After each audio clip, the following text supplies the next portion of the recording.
Hello everybody, I'm RJ Marquez for KSAT.com and welcome to our Race for Seis webcast where we talk everything silver and black. Joining me as always right here is Mr. David Sears. David, the Spurs had an interesting week to say the least. They come off of an emotional sort of big win over Golden State, a long homestand, then go to Charlotte where they lay an egg, and not an Easter egg, not a fun Easter egg, and then they come back home and crush the Heat. What are sort of your thoughts on those that set of circumstances? Saturday night proved that you have to play 48 minutes if you're going to beat the best team in the West. Yeah. Monday night proved that you can have a letdown if you don't play 48 minutes and don't pay attention to what you're doing and don't show up. You called that loss in our Facebook Live postgame. David did call that Charlotte loss. Unfortunately. Yeah. I didn't mean to. But, you know, the thing about that loss is what it did was, as Manu Ginobili said the other day before the Miami Heat game, he said it humbled them. Right. Kind of knocked them back a little bit on their heels and realized what they have to do. And if you notice, and it's happened for the last, 5, 6, 7 years, when they lose one that they know they should have won, when they lose one that they know they performed very poorly in, they didn't get beat by the other team, they beat themselves, which is what happened in Charlotte. Charlotte didn't beat them. Spurs just laid down after they went up 23-7, or up by 23. They were up 30-7. They were up by 23, and they just quit. They lost their focus. They lost the whole thing. But whenever they do that, they come back and they usually destroy the next team. You always hate to be the team to play the Spurs after a very embarrassing loss, and Miami Heat felt that. Oh, yeah, absolutely. Well, the other big news coming out of that Miami Heat game, Kawhi Leonard injured, a little bit of a knee bruise. David, you were there at the AT&T Center. Sort of, what are your thoughts on that? And maybe, is this sort of a sign that the Spurs might scale back a little bit? I think so. Dr. Tony Parker told us that, it didn't appear to be all that bad. And it usually takes 2 or 3 days to recover from one of these. Kawhi was able to walk off the floor on his own power. He didn't look like he was limping a lot. But, it's one of those charting points. One of the things you get hit, man, that thing hurts. And it can hurt for a couple of days. And I think it was more like shut him down, got 32 points. And there's still almost 6 minutes left in the third quarter. Guy had 32, tied a career high. And they were running away with it against Miami, so why leave him out there? Why take a chance?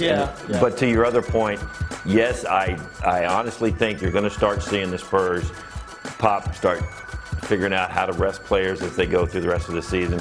You look at the schedule, and you go, they could actually set their franchise record for most wins in a season. They need 64, and as of time we're talking about this, they're at 60. So does that play a part of it? For Pop, no. Probably not. Yeah. What's more important?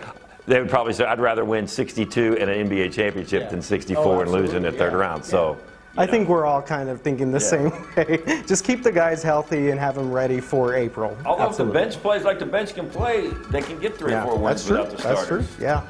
Yeah, and speaking of that sort of upcoming schedule, Spurs play a couple of Western Conference opponents here. They get Memphis twice, and then they get the Oklahoma City Thunder once in Oklahoma City, and then New Orleans back here at home. Anything kind of stick out from the end of the March schedule? Well, it's been Oklahoma City also. Are they going to start resting some guys? Are they going to start getting ready? They're not going to get the second spot. I guess they could still, mathematically fall down to the 4 spots. They want to protect against that. But, you're looking at the top 4 teams of Golden State, the Spurs, Oklahoma City, and the Clippers. That's who you're going to see in the second round battling each other. So, pick your poison. But they may start resting some players. They may still be going after making sure they hold on to that 3rd spot. The Spurs, look for them to rest a guy. Yeah, definitely. So. All right, well, and David, finally, put your memory hat on for this one, because recently, just this week, a website, a sports and analytics website, Point After, came out with a new thing where they came up with the starting lineups and the full bench, the all-time starting lineups for every NBA team. So, David, real quick, here were the Spurs starters and bench, and then we'll get your reaction. Starters: TP, Gervin, Tim Duncan, David Robinson, Kawhi Leonard. Now the bench: Manu, Sean Elliott, Alvin Robertson, Bruce Bowen, John Beasley, Larry Keenan, James Silas. David, first of all, thoughts on the starters? As much as I love Kawhi, and as great as I think Kawhi is and will eventually be, out of all those guys on the Spurs from past to present, I realize it's the analytics, but which is fun about analytics is just numbers. You can't measure, the intangibles and all that kind of stuff. Yeah, you've seen these guys.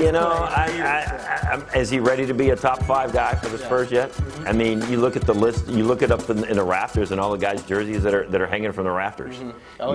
You look at some of the guys in the past. Is Kawhi ready for that yet? A lot of people are going to argue and say yes, he is. Yeah. I mean, it's Kawhi Leonard. Look at him; he was the MVP of the finals. Sort of in the moment, of course. Yeah. So, but I mean, there's some guys back there. I mean, you mentioned a couple of guys that got left off the list. Yeah. Avery Johnson, Johnny Little Moore, General, Johnny Moore, and, Mike Mitchell. I mean, there's nobody in the league that can go 5-0 as good as Avery Johnson. That gets you something. That was the play back in the day. Hit David down in the block. Yeah, 5-0. All right, guys. Well, that's a wrap for this week's Race for Seis webcast. For the latest Spurs coverage on air and online, go to KSAT.com. And don't forget, David and I will be on Facebook Live after every big Spurs home game this year, the rest of this year, and even maybe leading into the playoffs. I think we're going to be ready for that. So. Yeah, definitely. People will be fired up. Yeah. All right, guys. Well, thanks a lot for joining us. You guys have a great one. Go Spurs, go.